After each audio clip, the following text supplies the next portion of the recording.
Hi people, I'm live. We're in a little cabin in California. Stephanie Hyde is behind me putting a fire on. I do not know whether there's anybody here yet. We're good. No, it's fine. Oh yeah, sure, that's a good idea. Couldn't do that. All right, we just have a few more minutes here, so I can't really see whether anybody's here. Yes, welcome, and we're starting in a few minutes.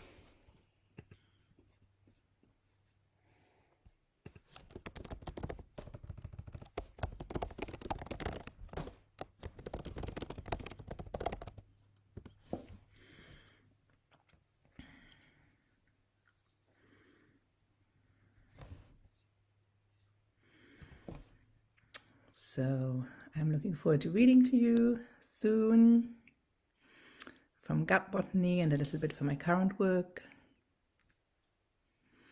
We just came from the gorgeousness of the California coast. We were just in Jenna, had a nice cup of coffee, checked out some sea lions, all the good stuff.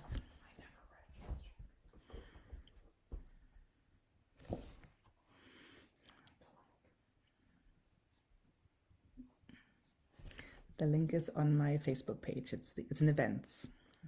I have no idea where you could find this. So I can see that I have some people here. So good. Okay, and it's coming up on 7. You can see 6 people here. I can't see who's here, but if you're commenting and let me know where you are and where you're from, then I can figure out who's here with me. Welcome, everybody. Stephanie, I think you can just get off because it'll be time delayed. So if you're happy to do so, please say hi. Oh, here we go. That's lovely. Shannon, hi there. Oh, thank you so much. That is so lovely. Hi, Lorraine.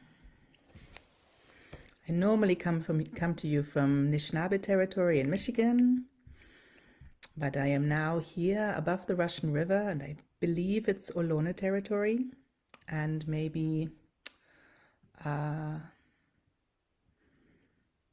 I don't know.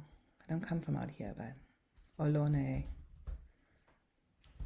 and some other nations, and I acknowledge that I am on colonized land here. Lovely, Denver. Hi, Shannon. Hi, Lorraine. Just give it 1 or 2 more minutes for some more people to join us. Oh, yay. Hi, Jennifer. How lovely to see you here from Panama. Isn't that the best thing about these Zoom readings? We just can come and be with each other from around the world. Half an hour ago, I sat along the waterside looking at sea lions. Here I am. Yeah. Thank you so much. Shannon is telling people that I'm going to read some of the poetry, and then there will be some Q&A after. So please put in your questions. Beautiful. Yes, and Shannon also makes you aware that access copies are available. I have them right here as well. Yay.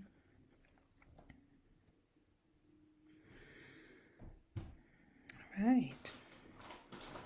Thank you so much. Thanks so much for having me here, Shannon. I so appreciate the opportunity. It is so nice to reach out to new and old people in this way. And it works well. Like, it's not Zoom, it's a slightly different format. Okay, I think we are probably good to go. If anybody else would like to introduce themselves and let us know where they're from, I'd love to see it. I will read out the Q&A as stuff comes in for access reasons. So apart from that, enjoy yourself as I'm diving in. Here we go. Okay, so I'm going to begin by reading you some of the poems in the most recent collection, Gut Botany. Gut Botany came out with Wayne State University Press in March 2020. So it's now, 18 months later, and I still haven't had a single in-person reading with a book in hand. but you know, me and all the other poets and writers out there.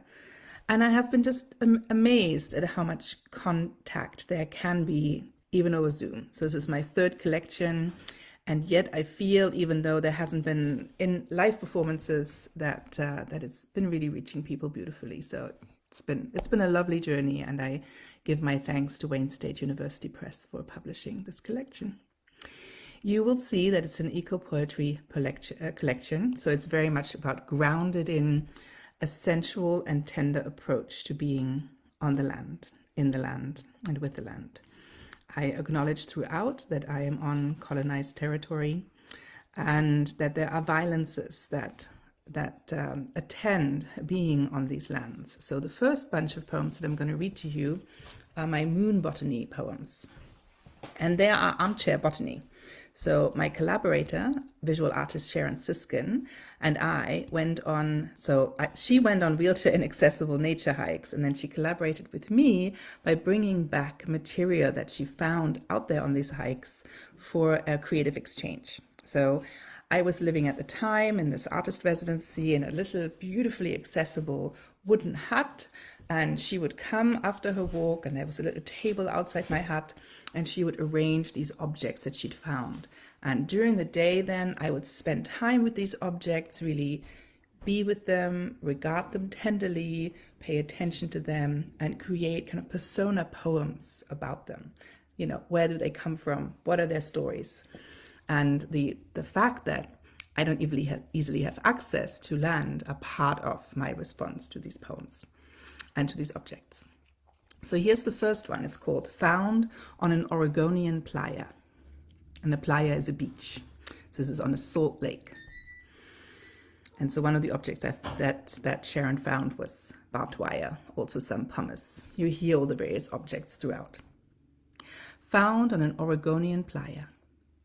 Barbed wire. Do not walk here if you are a cow. Your hoofs will puncture and swell, gush bloody pus on the desiccated land. Boils explode on the grey cacti, clings on to life. Roots deep in the pores of pumice, treacherous hold. One gust of the night wind and plants pummel across the basin, their heads dipped into one shallow bowl of salty, sour water, a mirage. Drift past already, gone. The storm gusts you till you are spiked on farm machinery and the lever of the long dry pump of the old corral.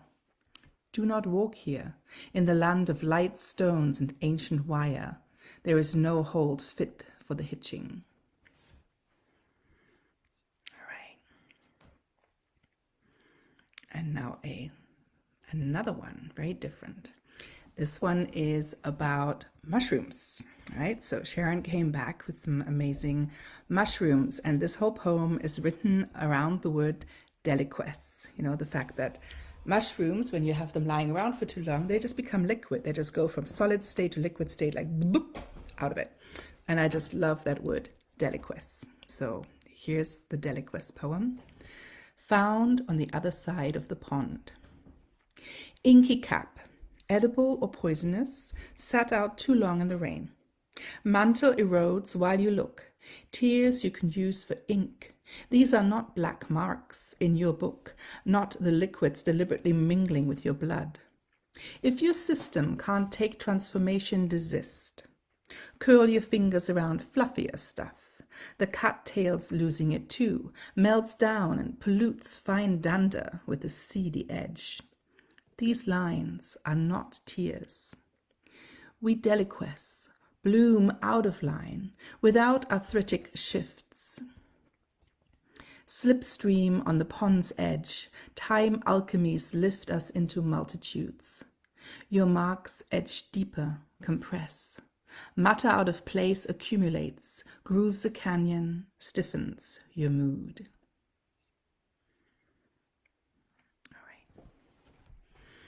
And now a third one of the moon botany poems. I hope you are joining me, are being transformed into this moon landscapes, this desert landscape of the salt lakes. So this is also found on the pond deck, and it is about a tiny little, the exterior skeleton of a tiny dragonfly that I found. Okay, So, found on the pond deck. The husk of a tiny dragonfly, translucent, clings upside down on a yellow spear of grass. Its roots clasp the dry wood of the deck. Tiny white fibers everywhere. The planks, breathing, expectorate their innards. Wood weeps and uncoils what it knew when it stood tall in a wet redwood forest, before the chains of a truck bed, dark and long, bite here, where all trees are twisted into themselves against the prevailing winds. On that white-spun deck, I remember my watery nature, pour my liquid body to wash away the pain of the shorter years, to wash away the pain of a hollow embrace, the feeling that we all will slide, not into the clear pool, but into the murk of a place that should not be settled. Thank you. So that is a little glimpse of moon botany. And now I'm moving to some other poems from Gut Botany, the book. And these are poems about disability. They're poems about living in pain, living with pain, living well with pain, and with the aftermath of the strange attempts of cures that are out there. So the first one is called craniosacral rhythms. You know, like craniosacral therapy, when if you take your hands right now and just put your fingertips right beneath your skull, where your skull meets your neck, and you just let your fingers rest there, you can feel the pulse of your spinal fluid. And that is the fluid that gets moved when you take craniosacral therapy. And I'd love you to tune into this pulse, this feeling of the pulse that runs along your spine, up and down, that connects your brain and your torso, that bathes you. I love you to hold that in your mind as I'm listening, as I'm reading to you. Craniosacral rhythms. Earthquakes everywhere, my head hurts till she touches. Her hand on my forehead, her hand on my breastbone. Blood, magma, and lymph touch plates, send them shiver, suspend in skin sacs the corrugated surface of the cortex. Fissures and sulci, larger and smaller divisions, huge surfaces wrapped inward. Our memories fold around each other's fingers. Let me kiss the spot where the electrodes fasten to her temples, reset neurons, Frankensteinian fire, old techniques of fluids, electricity, and storms. Continents beneath, iceberg depth, into the brainstem, reptilian Urmama flaps her tail, search for connection. Japan may fold, California inch further away from Nevada. We rest here, our plates enthrall with each other, ping our way into our skulls. Cover, cover, till the borders break open, cannot release. Member post-traumatic recursions, member vulnerable stories. We burn white, bright. Thank you.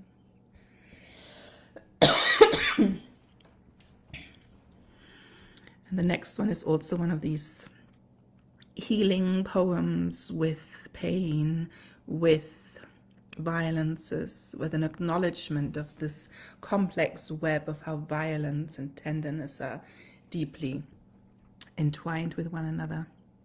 Hot springs. Crystals invade my bones, my joints. Calm heat pressures raw nerves. Red wounded sites, air chemicals repair tissue right now. Feet dangle in the waters, sip thick green.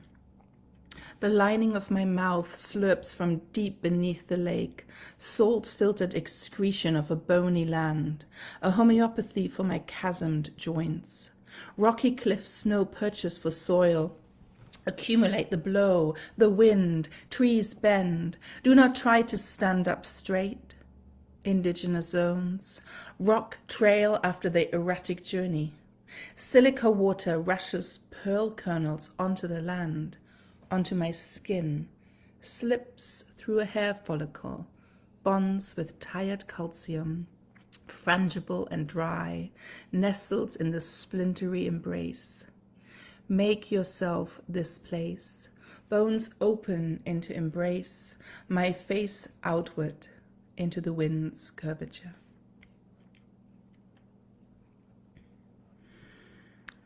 Thank you for listening to these. And I'm now going to shift to my current work, my new work. So I'm going to read one or two of the poems from that. And as Shannon had invited you, I would love to respond to any questions that you have. So please feel free to enter them in here as I'm continue my reading. So the new collection focuses on violence and women, on storytelling, on true crime storytelling. So the first poem I'm going to read to you is a longer one. It's kind of a prose poem, Dancing Princesses. When my wife and I moved into the house that we're currently living in Ypsilanti, Michigan, we found that the house is just a few homes away from a quite well-known murder house, a place where a man was apprehended because of evidence left behind there of a killing spree in 1968-69, the year of my birth. There were iconic, well-known murders of young women, and that's still very much part of the lore of the place where we live now. So this is engaging the true crime genre and these particular murders. Dancing Princesses. An unknown number of princesses vanish at night. They go down a trapdoor in their bedrooms, sisters all. The hole in the ground leads to a winding path. The path enters a silver forest, then a golden forest, then a forest of diamonds. The detective who follows them in an invisibility cloak breaks a bough. The trees scream. The unknown number of princesses arrive at a lake. An unknown number of princess and princesses await them with boats. They hitch a ride, and the invisible detective jumps into the boat of the youngest princess. Her swain complains that the boat is heavier than normal. The princess says, "It's the heat. We're all getting tired." The company arrives at a castle. They dance the night away. At 3 a.m., the shoes of an unknown number of princesses are worn through, in tatters, with holes, decayed and fragile. They all, including the invisible detective, run home, up the staircase, through the trapdoor, and are found asleep the next morning. There were two brothers by the name of Grimm. They collected this tale, a story brought to them. Sometimes unnamed women garnered the stories, detectives at the hearth, informants, ethnographic practices in the German countryside, fantasy police procedural. To warn of the dire wolf, to not go out at night, to see your true love in a lying mirror, to dance in burning coals. Wesen live all around you right now. In the Grimm story, the detective is an old tired soldier out to gain a wife and a kingdom if he finds the answer to the vanishing women and their danced-out shoes. There are few answers and only a handful that will stand up in court. In this story, numbers are not endless, numbers huge and obscured. Detectives herd others in their hunt. Trees scream with a train whistle. This prose poem could be printed on a piece of old t-shirt, worn and velvet from washing and from the rain. Maybe a mouse had pilfered threads for its nest. A swallow shat on it, coming home into the barn's high beams after hunting and eating a thick, furry moth. Women vanish, are accused of going dancing. Kings and queens alert them to danger and seek to imprison them with heavy door locks and golden keys. The danger comes from the soldiers out there. Good citizens blend into fool. The youngest princess, not 14 years old, climbs into her ride. A boat of a car, fins slice the air, traverse the moat, the princess so fair. In the night, sleep in the golden bow. Diamond eyelids blink, cat's eyes for the club. Lies to the mother, there lies the rub. The candy man brings the dope. The rope swings in the barn. The neighbors spin the yarn. Rumpelstiltskin should be recognizable. That's all they ask for, like a hunchback in an identikit. Clouds vanish in the clear-cut lantern jaw. The moor of suburbia. Thank you. And I'm going to end on one last poem, another prose poem from the new work. And this is a poem that's going to come out in the next edition of Orion, and it's called Book Lungs. Paint over creases in the paper, in the archive. Swish that color right into the edges till we shine, you and I. We shine. Bodies submerged, emerge in the beaten still white page, skirt watery dispersion to assemble, molecule by molecule, toward a reach, a breach, a stretch that lifts the chasm out of my life. Paint in thick paste to spackle over the cracks. Each squeeze displaces vacuum. Tiny spider finds a new home as the thickness rolls, licks, and blobs. The hollow bursts into contour, texture, which with each breath and slap, it swells and hardens into new land, fit for a tender foot or tendril. And then there are hills and plains, and the plants I knew by the ditch's side, and the weight of the kohlrabi head in my hand, and the feel of the rusty, dusty grid shielding the station of the cross out there in the middle of the field. And there was the witch's leaky gondola, in an ancient castle never found again, the thicket that never appears again, a mirage on the field grounds, flat horizon falters against my sense memory. Pain thins, pain thickens, a wash of memory glistens on the land.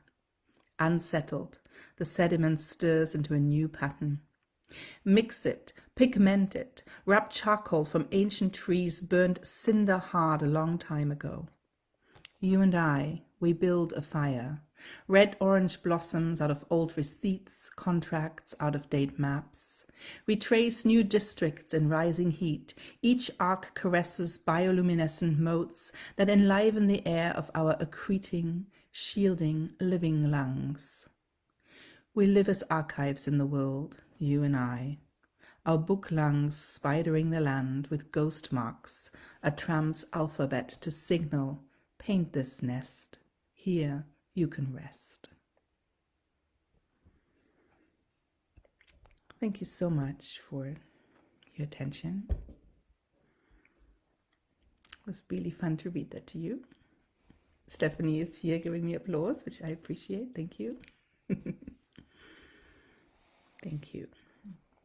All right, and I'm just looking at some of the comments here, and I know that the delay is quite a bit between me saying something and you writing something here, so I'm just checking what might be coming in. Eleni Stikopoulos, how lovely to see you here. Hi. It's beautiful. So if you have a question for me, I'll be really glad to answer. These readings here are always sweet and short.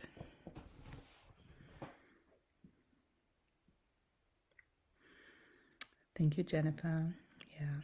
I like these, the new collection has lots and lots of spider images in it. The word book lungs comes from spiders. So spiders have book lungs, some spiders, not all of them, but there are, it's like a thing, book lungs. I read that and I just fell in love with it. And so there's all these book lung poems in there, like lungs that look like accreted books together, which have all these different hollows, which seem to me like ideal spaces to think about memory, influence, toxicity. Yay. Thank you, Eleni. Oh, Patricia, lovely to see you. Oh, thank you. Thank you very much. Yeah, I was very happy when Orion asked me for that poem. So, yay. We all have favorite places we like to get our stuff into, and this was a really good one. Very happy about it. It's been so interesting to see where the poems land as a performance poet. I'm not very good at the whole submission thing, but it's just very intriguing who gets interested, who finds out about the work, and which ones of the poems go which kinds of places. It's quite fascinating to me. So if anybody wants to talk about that, that'd be totally cool. We have about 5 minutes.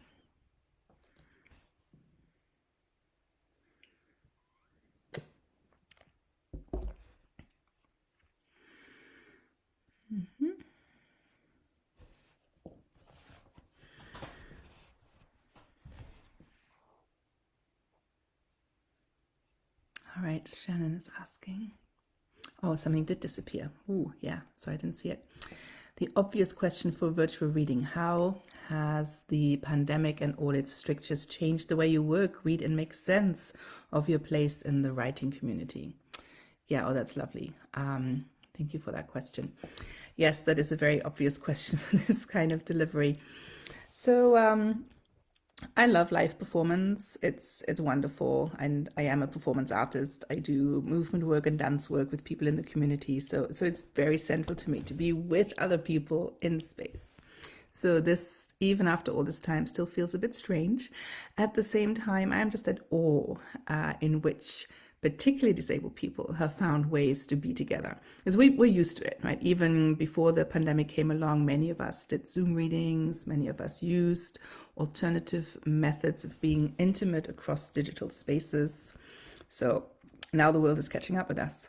And I have found that over these 18, 19 months now, that there have been so many experiments, so many kinds of poetry experiments that I could only really do online. So particularly the more immersive work. So if I were to, for instance, give a longer reading, I usually have workshop elements in there. So I'm asking people to respond, to write back in return. And there's something about the kind of immersive quality of what you can do online when the audience is just by itself out there, one person by themselves, that allows people to take the barriers down a little bit. It just allows people to just go into the experience of a word meditation, which is really one of the things a poem is, in a way that you can't really do in community. You can't as easily do if you say have a reading in a bookstore and there's like 30 people sitting there. They can't just trance out in quite the same way that people have been doing in some of these online readings. So there are elements of Zoom readings I really appreciate. And I just so appreciate that I can have all these lovely people. Like there's a whole bunch of people here on this call right now that I love and appreciate, who are nowhere near one another. So that's of course amazing that I can just see everybody. Let's see. It's oh, I see, sorry. Book langs. I have a question here from Pat. So book langs, like lungs, which is very much related to the COVID experiences right now. Exactly. Not being able to attend them in person, but being able to do it online. That's, of course, for many of us, a really important part of Zoom readings. And Hannah has a question. Do you speak your poems out loud as you write them as a performance artist? Do your poems come to you as sound or as a word on a page? That is a lovely question. Thank you, Hannah. And I do write silently, but even in my head, I sound them. And then all the revisions are for sound. So revision for me is sounding practice. So a lot of internal rhymes, a lot of sense of what's the sound texture of a particular passage. How does it sound in my mouth? How does it echo back to me in my ear? How is the mood of that particular section shaped by the vowels that are in it? Yeah, so that's a very significant part of my writing process. Not necessarily in the very first draft, which is more experiential. I'm sitting somewhere and something happens, but in the shaping of it. That is central. Yay. Thank you for that question. And what am I reading right now? That is a lovely question too. And what I'm reading right now is on my Kindle in this Airbnb bedroom. And yeah, thank you. It's and Stephanie is running off and getting it for me, so I can't remember the author's name. I am reading a book that's in translation, and I think it's a French book, and it's set in the Salpêtrière, so in a psychiatric institution in Paris. The institution run by Charcot, who was one of the first neurologists, and he's someone who investigated hysteria. So he kind of created an archive of hysteria by asking women to pose in hysteric poses for him. People made photos of that. These women performed.